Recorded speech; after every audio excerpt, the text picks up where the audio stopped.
पीपीएमपीए सरदार खान चांडे ऐं बुरहान खान चांडे जी घुड़तल ऐं कंबर वारी रिहाइशगाह ते पुलिस जी चढ़ाई वारे अमल खिलाफ़ पीपी तालुके ऐं सिटी यूथ सफ़ा वारे जे सॾ शहर में शटरबंद हड़ताल करे एहतजाज कियो वियो। पीपी ऑफिस खां एहतजाजी रैली कढी शहीद फाज़ल राहू चौक ते 2 कलाक धरणो हणी पुलिस खिलाफ़ नारेबाज़ी कई वई। उन मौके ते रियाज़ुद्दीन अबड़े, हैरोज सुमरे, अब्दुल गफ़ार बिरोही, मोर मंसूर चांडिये, बशीर चोलियाणी, सिराई मोहम्मद नवाज़ खावड़, तारक हुसैन चांडे ऐं ॿिनि चयो पीपीएमपीए सरदार खान चांडे ऐं बुरहान जे घर ते बिना जवाज़ चढ़ाई करे चादर ऐं चौधवारी जो तक़दुस पैमाल कयो वियो। सन चवणो जंहिं केस खे जवाज़ बढ़ाए घरनि मथां चढ़ाई कई वई उन केस में सरदार खान चांडियो ऐं एमपीए बुरहान चांडियो पहिरें ॾींहं खां मुसलसिल कोर्टनि सां राब्तो करे रहिया आहिनि। कॾहिं बि कानून खां मुंहुं नाहे मोड़ियो, हुननि सदाई कानून जी पासदारी कई आहे।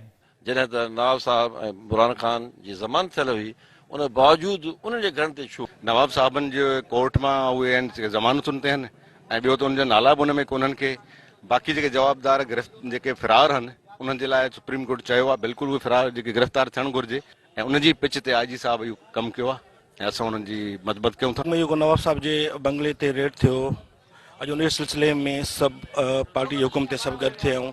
हिकिड़ो नाजाइज़ी मतिलबु रेड थियो जेको न थियणु खपे ऐं असां सिंध गवर्नमेंट खां बि अपील कंदासीं हिननि जी जांच कई वञे त इहो नाजाइज़ रेड छो थियो। बुरहान खान जी बंगले ते जेको न बिना कंहिं चवण जे अचे एहतजाज कयो अथनि हमिलो, इहा असां पुलिस ते मज़म्मत था कयूं त इहो न करणु खपे। एहतजाज कंदड़नि वॾे वज़ीर सैयद मुराद अली शाह समेत पीपी क़यादत खां मुतालबो कयो त सरदार खान चांडियो ऐं बुरहान खान चांडे जे घर ते चढ़ाई करे चादर ऐं चौधवारी जो तक़दुस पैमाल करण ते आईजी सिंध खे हटायो वञे। असगर बेरासी, सिंध टीवी न्यूज़, भारत।